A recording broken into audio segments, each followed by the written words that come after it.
Mario Vargas Llosa ha demostrado ser un hombre valiente.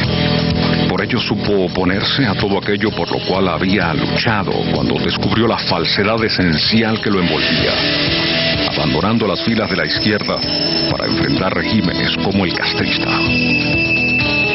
Por eso mismo no fue cautivado por las mieles del poder fujimorista. Y por eso mismo, su figura hoy en día aterroriza a todo autócrata a lo largo y ancho del mundo.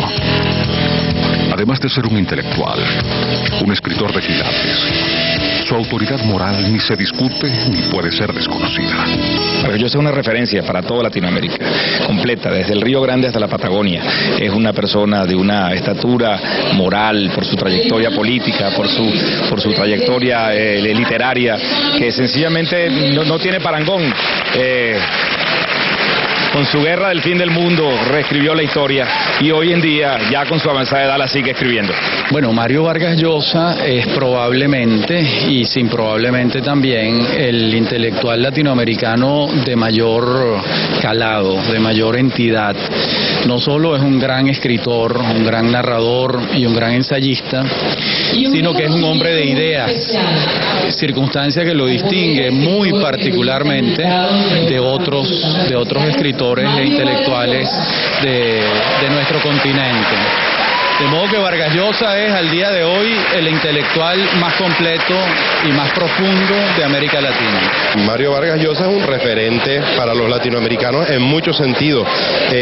Bueno, digamos que en primer lugar es un referente literario, es un hombre que ha llevado la literatura de Latinoamérica por el mundo entero y además que ha logrado una valoración universal, de modo que eso ya es un logro extraordinario. Pero después, por otro lado, es un hombre que ha sido consecuente en la lucha por los valores democráticos, por los principios democráticos, por la libertad, por la justicia, por las cosas que hacen que el ser humano pueda vivir en paz, en libertad y en prosperidad, y eso es el otro gran mérito.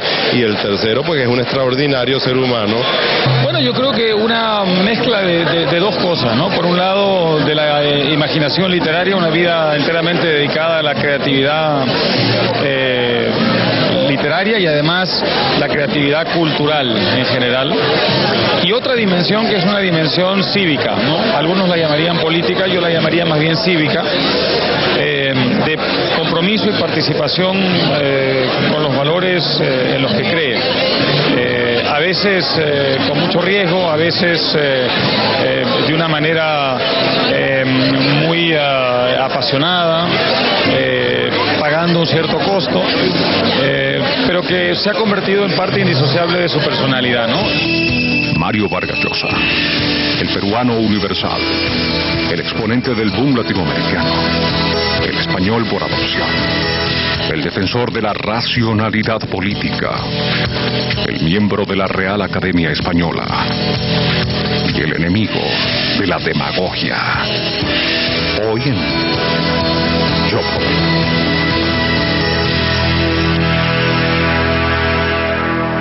Efectivamente, amigos, estamos aquí en Yo Prometo, con relación al foro de Se Dice, con don Mario Vargas Llosa, quien lo tenemos como un invitado especialísimo, y de verdad muchísimas gracias por habernos concedido estos minutos. Pues encantado, con estos muchísimo minutos que gusto. van a ser un poco más que minutos. Mire, don Mario, ¿cómo se sintió usted cuando lo recibieron ayer? Bueno, un poco sorprendido, aunque no tanto en realidad, porque pues mi hijo había tenido 2 días antes un incidente parecido, pero bueno, felizmente ya pasó y estoy en Venezuela rodeado de venezolanos muy hospitalarios. Pero, ¿era la primera vez que le sucedía esto en Venezuela? Esto que pues lo sí, pararan es la primera vez, aeropuerto. efectivamente. He estado muchas veces en Venezuela y nunca había experimentado un incidente de esta índole, ¿no? ¿Por qué será que el gobierno del presidente Chávez tiene tanto temor a su presencia aquí? Porque esto pasó días, que se decía que se iba a expulsar, que no lo iban a dejar entrar, y de verdad, en nombre de los demócratas de mi país, yo le agradezco enormemente que de verdad lo haya hecho, que haya llegado hasta aquí. Pues miren, no sé por qué ese temor, esa desconfianza. Yo nunca he tirado bombas, nunca he pegado tiros, ni lanzado piedras. La verdad que en política pues he hablado, he escrito, he defendido ciertas opiniones, he criticado ciertas actitudes, pero de ahí a considerarme un terrorista o un subversivo, la verdad no lo entiendo. Fíjese que una de las cosas que yo a veces digo, bueno, pero ¿será que es que no le perdonan que Mario Vargas Llosa haya sido un hombre de izquierda convencido y también se haya convencido de que la izquierda pues como que no sirve para nada? Pues es posible. Hay desde luego yo creo una hostilidad muy especial a quien ha cambiado de manera de pensar y critica desde la propia experiencia, ¿no es verdad? Ideas que luego considera equivocadas, erradas y más bien perjudiciales para el desarrollo de un país, para la libertad de la cultura, ¿no? Que ha sido mi caso y creo que el de muchos escritores y políticos de mi generación, que de jóvenes nos ilusionamos con la idea de Cuba, de la revolución cubana, del socialismo, y que luego, a través de la experiencia, pues fuimos descubriendo que aquel socialismo que nosotros apoyábamos era más un mito que una realidad, que el socialismo real era muy distinto de ese socialismo retórico y mítico, que es lo que me ocurrió a mí a partir de mediados de los años 60,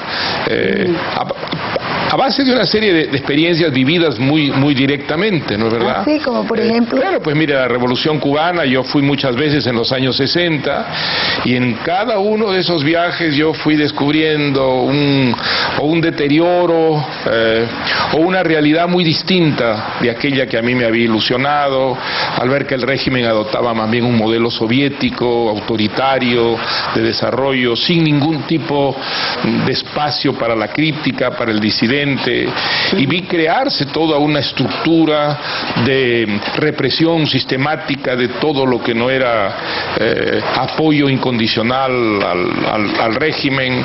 Después conocí la Unión Soviética también a finales de los años 60. Pero tengo entendido, don Mario, disculpe que le interrumpa, que usted además se desilusiona mucho del gobierno castrista en un momento determinado que le apresan a unos poetas. Sí hubo una experiencia que a mí me traumatizó verdaderamente, fue debe haber sido el año 67, 66, 67, con la creación de la SUMAP, que es un eufemismo, se llamaba las unidades movilizables de apoyo a la producción. En realidad eran unos campos de concentración que se crearon y donde fueron encerrados, por una parte, criminales comunes y disidentes políticos, y luego lo que llamaban los enfermitos, otro eufemismo para hablar de los homosexuales. Muchos poetas, pintores, algunos de los cuales yo conocía, como los que formaban el grupo El Puente, ¿no? Donde había efectivamente varios homosexuales y que eran partidarios de la revolución, incluso partidarios militantes, pues fueron encerrados en esos campos de concentración con criminales, hubo hasta suicidios. Fue verdaderamente una experiencia que a mí me afectó tremendamente y es la primera vez en que yo me atreví a criticar esta medida en una carta personal a Fidel Castro.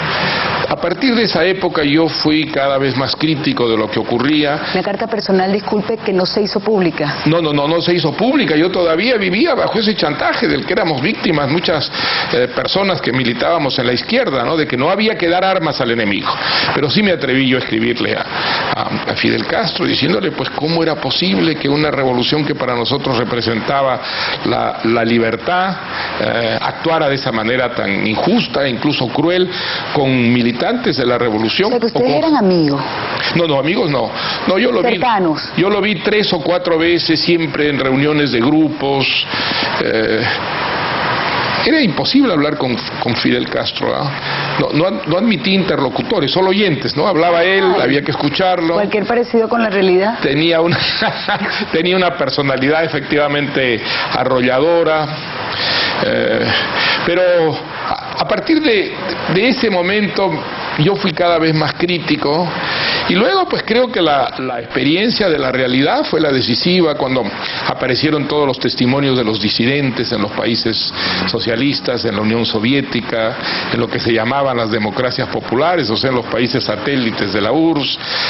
Era muy difícil a partir de entonces, a menos de que uno se negara a ver la realidad, no tener una actitud crítica respecto a países que desde el punto de vista económico habían sido un fracaso terrible y desde el punto de vista político habían creado unas dictaduras con un tipo de control del pensamiento y manipulación de la opinión pública sin precedentes en la historia, ¿no? A partir de entonces vino mi, como diría, revalorización de la cultura democrática, de la democracia, y en eso estoy todavía 30 o 40 años después.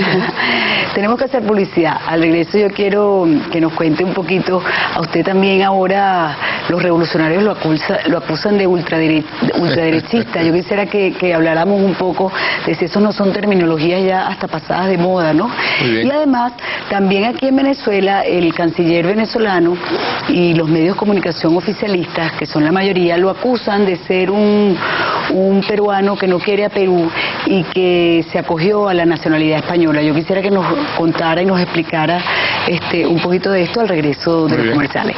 Ya venimos.